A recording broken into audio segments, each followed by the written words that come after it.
Welcome to The Artist Matters. I'm Alex Rudy.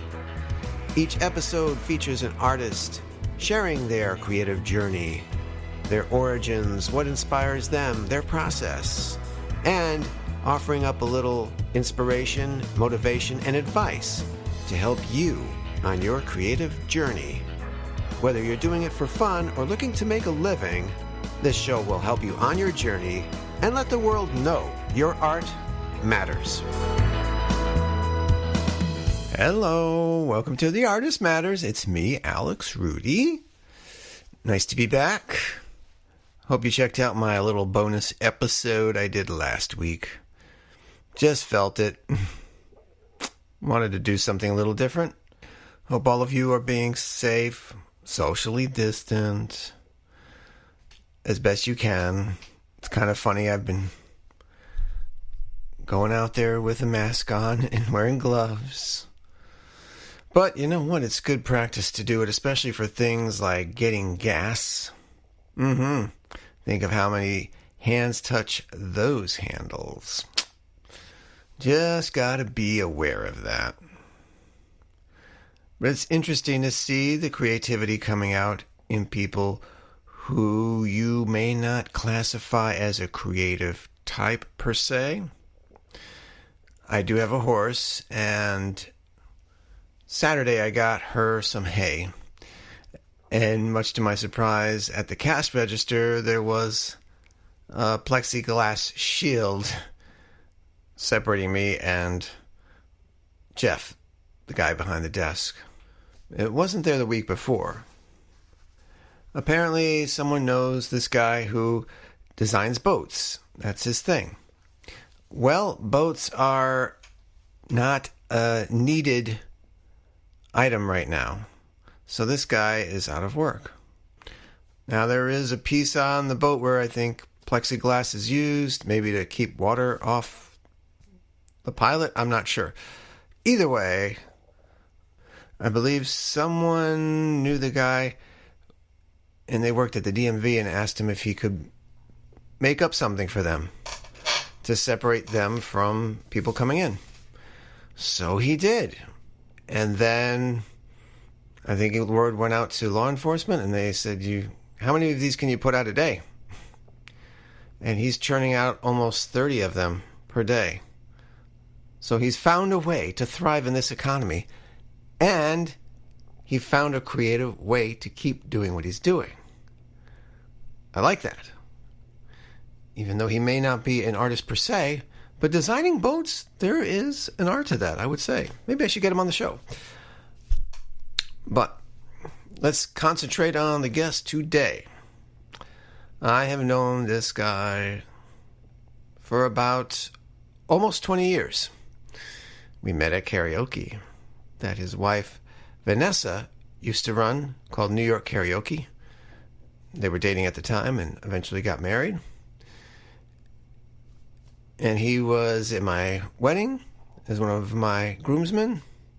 Vanessa was one of my wife's bridesmaids. My wife was a bridesmaid in their wedding, so we're very close.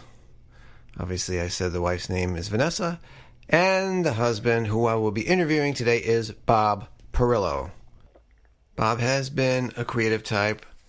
He's done several things like drumming. He was in the band in high school.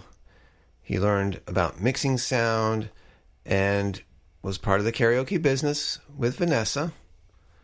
He had a day job at one point, but then he felt this shift coming on.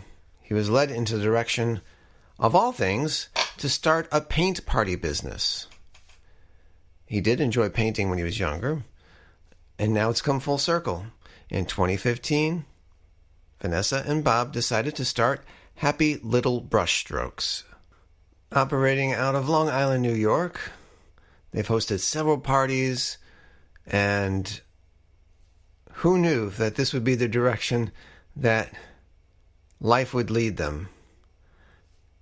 Unfortunately, right now, paint parties are not a necessity, so they've had to figure out another way to use their creative talents to keep things moving, as you'll hear. He's starting to do some virtual painting. Gotta listen to it.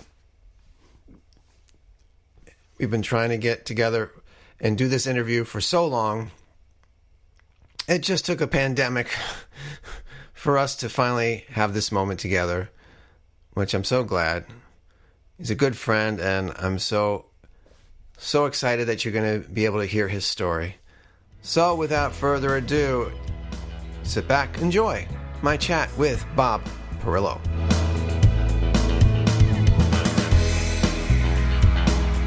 We're recording, and here is the one and only Bob Perillo. Hello. Hello, Alex. Great to finally have you on the show. It has been a long time in the making. Yes, it has. But now we have the opportunity. Unfortunately, with the circumstances going on in the world right now, but it's good that we can have this moment finally. Yes, indeed. So let's begin at the beginning. Are you a native Long Islander? I am a native Long Islander. Yes, indeed. In fact, I still live in the town I was born in. Which is? Patchogue. Patchogue, good old Patchogue. Patchogue, yes. Were you always a creative type? Yeah, I believe so. Yeah, I think as far back as I could remember, yeah, always elsewhere. So what were you into? Whoa. It's funny because there's the pre-Star Wars and post-Star Wars. What are you into? I really don't remember the pre-Star Wars days all that much, and I really should because that was, where I really got into art and what have you more than anything else. I don't have a clear recollection of any one thing that I was into or drawn to. The only thing I can say is when I first got into art, there was a fellow on PBS, John Neggy was his name. Most people don't know him or remember him all that well. He used charcoal and pencil, and he would do these really, really elaborate scenes. And he did it in a half an hour, just like Bob Ross did. And for me, that was like my first inspiration. And I always kind of held that with me for a long time. I never got into character sketches or anything like that, which is odd, being somebody that was, into science fiction later on. I never sketched characters. I never did that. It was always, something going on. Looks what you were looking at, And John Neggy, he did these really wonderful, very expansive pieces, which were gorgeous, beautiful. So that's what I started out with. It's not so much, as an artist that I had anything that I specifically was drawn to. It's kind of funny. But were you seeing these paintings? Were you painting or doing the charcoal drawings yourself? Did you get the? Oh, absolutely. Yeah. He had a kit. It was, I'd have to say, it was probably like 16 by 20, and it was a paper, a nice heavy, not white. It was like a unbleached paper, and it came in a stack of I don't know, maybe 50 sheets, and it had all the different charcoals, the different pencils, the different grade pencils, how dark they were, how soft they were, and a kneadable eraser. And a little, and I don't even remember what the heck it's called. Those people that are really into sketching would know. It's like a little piece of cardboard that you could actually smudge with. I didn't really go that far with that type of artwork. I went, into watercolor and ink pretty much right after that. So for me, I really didn't have that much of an education in that area. But this kit my parents had gotten for me because I was so enamored by this guy on PBS. It was a kit. You get the whole kit, and I faithfully did every single project in that kit. It must have been maybe like 30 plus scenes. They were so nice. They were really good. It was a lot of fun. Very meditative and very enjoyable. Was anybody else in the family into any kind of art? No. Wow, it's really funny. My parents, and sorry if my siblings ever hear this, are completely artistically and musically inept. They have no. It's terrible. I didn't grow up in a musical family. I did not grow in an artistic, creative family at all. However, my grandfather was a jazz drummer in the 30s and 40s. He had his own, band they used to play and what have you. This is it's going back. But my grandmother, my mother's family, had a long history of vaudevillian actors. My great grandfather was a composer, conductor, and what have you. So there was a lot of music in the family going back. Aunt Bert, who I heard, from my grandmother, was a famous vaudevillian actress, singer, and what have you. But it stopped. It just, just bloop, that was it. Why do you think? After that, yeah, it's weird. Why do you think? I'm gonna say economics. My mother's family, they grew up in Queens, New York, and at that time, it was really, really hard. The community was, financially, it wasn't a very strong community back then.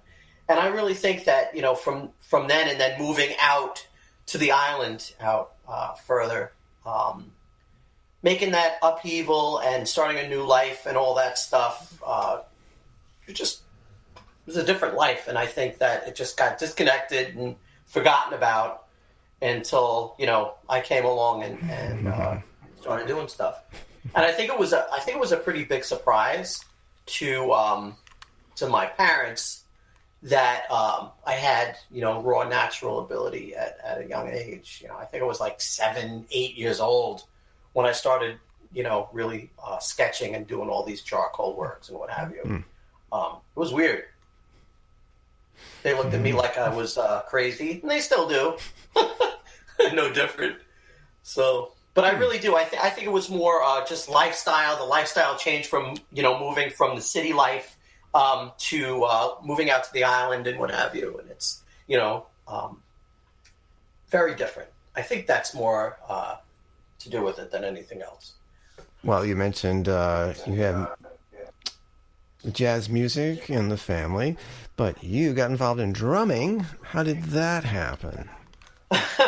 Again, my parents, for Christmas, they got me a snare drum. I wanted piano lessons. We had a piano in the my grandmother's basement. There was an old spinet piano that hadn't been touched in a long time, and I just wanted it tuned and just cleaned up a little bit and brought to our house, and I wanted to learn how to play the piano. But they figured that would be too noisy and too cumbersome, so what did they do? They got me a drum. There's no logic in that at all. It's just, in hindsight, I'm sure that they probably kicked themselves after I started because I played nonstop. So it wasn't my choice. In fact, when I unwrapped the box, and I was staring at it, and I was like, "What in God's name is a snare? S-N-A-R-E, snare. What is that?" And my dad was like, "It's a drum." And I'm like, "What?" Well, when I opened it up, that was it.